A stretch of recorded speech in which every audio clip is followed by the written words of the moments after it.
পড়ে যায় তখন আমার একটা ভাই ভাই ও আমার বাবাকে তুলতে যায় ওইখানে হাসপাতাল বড় দিয়ে এখন অব্দি আমরা যে আমরা যেসব লোকের নামে আমরা করেছি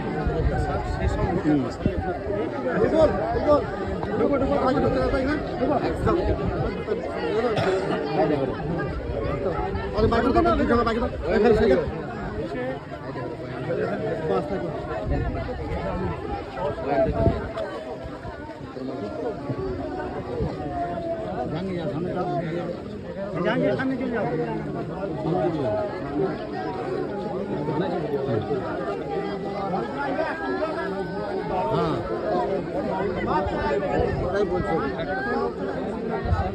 যে ঘর থেকে লোক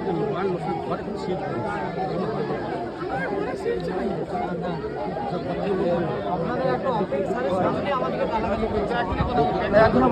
একজনও বলো গায়ে হাত দিয়ে কথা বলবে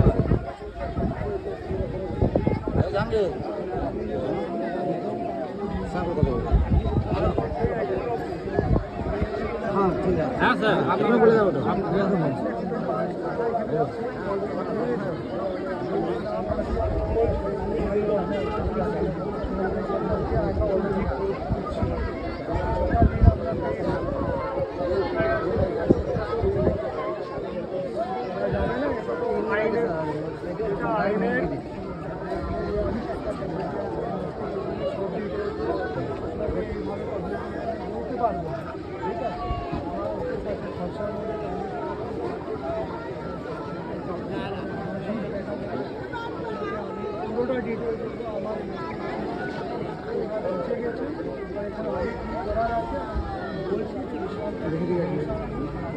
উপর দিকে দেখছি বাকি যারা বাইরে আছে ওদেরকে আমরা বলবো এটা কিন্তু হ্যাঁ স্যার এটাই চাই কিন্তু হয়ে গেল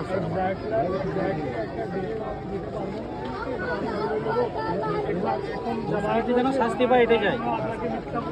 না ঠিক 4 দিন মধ্যে আমি না ওটা সম্ভব না ঠিক হবে না কিন্তু স্যার একটা কথা হচ্ছে আমি যাবোটা কী করে গত 3 দিন আগে আমাকে ঘরে এখানে দাঁড়িয়ে মোটরসাইকেল দাঁড়িয়ে এটা থ্রেট দিয়ে গেল আসিফ মোল্লা এইখানে বাইক নিয়ে এফআইআর দায়িত্ব দাঁড়িয়ে আছে নাম আছে আর দুটো ফেলবো ওসব কিছু মনে করি না আমাদের একটা ব্যবসা ঘর পাড়ে গেলাম আমি স্যার যাবো কার ঘরটা আপনার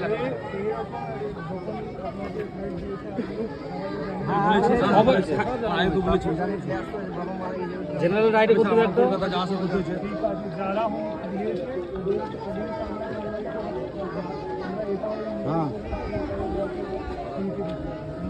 ওরা পিস্তল নিয়ে এসেছিল তাহলে তো এবার সব ডাকাত সন্ত্রাস জঙ্গি 6টা পিস্তল নিয়ে এসেছিল স্পটে আপনার সাথে দেখাটা কি আমি এখানে তোমরা এই স্যার আমাদের মেয়ে ছেলে বের দোকান করার জন্য আমি নিজে কতবার এসেছি আমাদের মেয়ে ছেলে একটা আসামির বাড়ি এখানেই আছে তাই তো 2-3 মালা বিল্ডিং আছে আমি এসেছি ওসি কোথায় আছে ওসিকে নিয়ে আমরা এর সঙ্গে করি ওসি কোথায় ওসিকে নিয়ে আমি নিজে 2-3 বার এসেছি সেটা দোকানগুলোকে জিজ্ঞাসা করি এখানে একটা আসামির বাড়ি আছে পুরোটা টিম নিয়ে গিয়ে এ আমার সঙ্গে থাকে আমরা গেলাম তো সেখানে সব জানি আমি ঠিক আছে আপনারা কিন্তু কিছুটা কেসে কিছুটা আসামিকে ধরা যাবে মানে ওরা তো পালিয়ে গেছে কোথায় গেছে ওরা তো স্যার আমরা এখন খুব আতঙ্ক আমার এখন টাকা পাওয়া যাওয়ার ওই বাড়ি থেকে ওই বাড়ি থেকে স্যার পোস্টম্যান ঢিল এত মতো ঢিল কোনো ব্যাপার নেই আমাদের যাবে নাকি আমার নাম আমজাদ আমি বলছি ভয়ের কোনো ব্যাপার নেই